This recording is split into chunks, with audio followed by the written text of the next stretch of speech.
Hello friends, আমি কিসমত। তোমরা দেখছো কিসমত ওয়াইট ইউটিউব চ্যানেল। তো তোমাদের এখানে বলা হয়েছে যে 24শে সেপ্টেম্বর তোমাদের যে অফিসিয়াল ওয়েবসাইটে তোমাদের একটা নোটিশ পাবলিশ করা হয়েছে, সেটি তোমরা দেখে নেবে। তো তোমাদের এখানে বলা হয়েছে শুধুমাত্র অটো আপগ্রেশন যে প্রসেসটি রয়েছে সেই অটো আপগ্রেশন প্রসেসটি। তো অটো আপগ্রেশন প্রসেসটি কারা কারা পার্টিসিপেট করতে পারবে এবং যে সমস্ত স্টুডেন্ট চান্স পায়নি সেই সমস্ত স্টুডেন্টরা কী করবে, তো বিস্তারিত দেখে নেবে এই ভিডিওর মাধ্যমে। তো ভিডিওটি স্কিপ না করে একদম সম্পূর্ণ দেখবে এবং আমাদের চ্যানেল যদি নতুন দর্শক হয়ে থাকে চ্যানেলটি কিন্তু অবশ্যই সাবস্ক্রাইব করে রেখে দেবে। সবার আগে কিন্তু সবার প্রথম আমাদের চ্যানেলে আপডেট পেয়ে যাবে।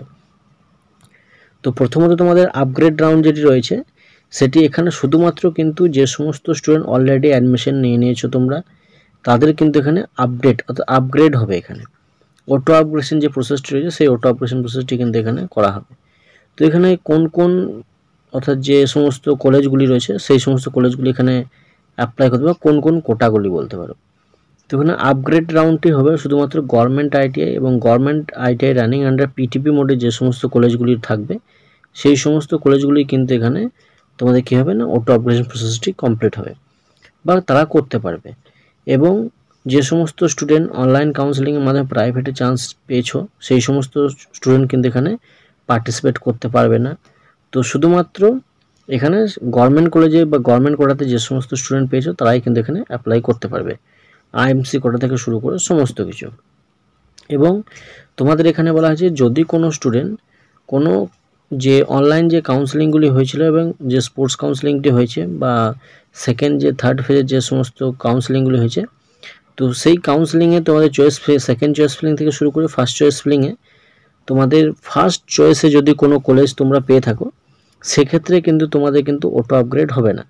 শুধুমাত্র এক নাম্বারটা বাদ দিয়ে সাপোজ ধরো 2, 3, 4, 5, 10টা, সাপোজ ধরো তোমরা 10টা চয়েস দিয়েছিলে, সেই 10টা চয়েসের মধ্যে তোমাদের এক নাম্বার চয়েস যদি পেয়ে থাকো সেক্ষেত্রে কিন্তু এক নাম্বার চয়েসটি যদি কেউ পেয়ে থাকো বা অ্যাডমিশন নিয়ে নেওয়ার পরে কিন্তু অটো আপগ্রেশন হয় না।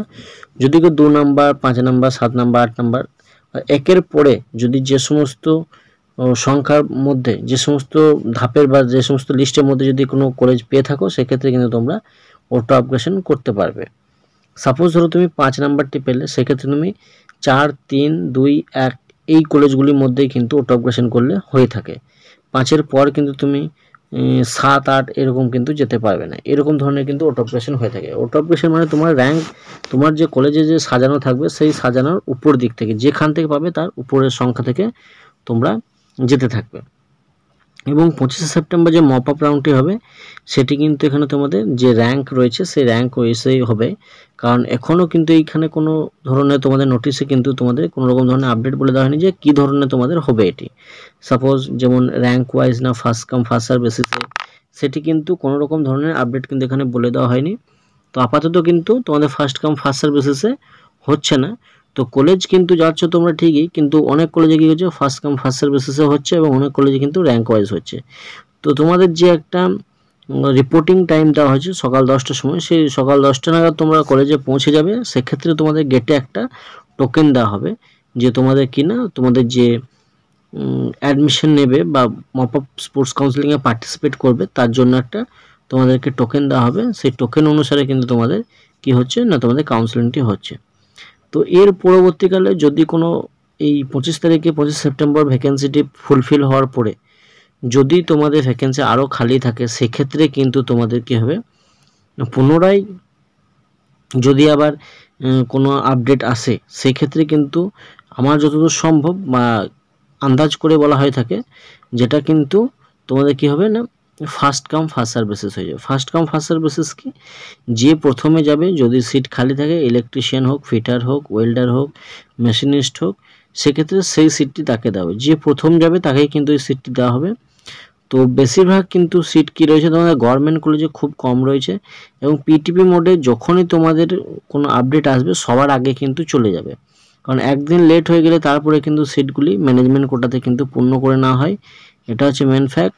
এবং আমি সাজেস্ট করব তোমরা যে কলেজ তোমাদের বাড়ির আশেপাশে যদি কোনো কলেজ হয়ে থাকে স্পোর্টস কাউন্সিলিংয়ে খালি থাকে সেক্ষেত্রে কিন্তু করে নেবে।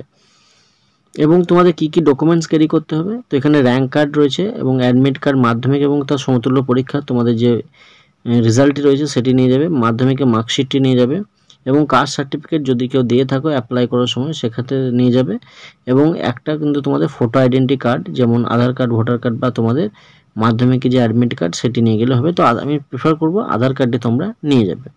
তো এই ডকুমেন্টসগুলি কিন্তু বলা হয়েছে। তো কাউন্সেলিং হওয়ার পর তোমাদের মপ আপ কাউন্সেলিং শেষ হওয়ার পরে কিন্তু যদি সিট খালি থাকে সেক্ষেত্রে পুনরায় কিন্তু আবার আপডেট দেওয়া হবে অফিসিয়াল ওয়েবসাইটে, এরকম কিছু জানানো হয়েছে।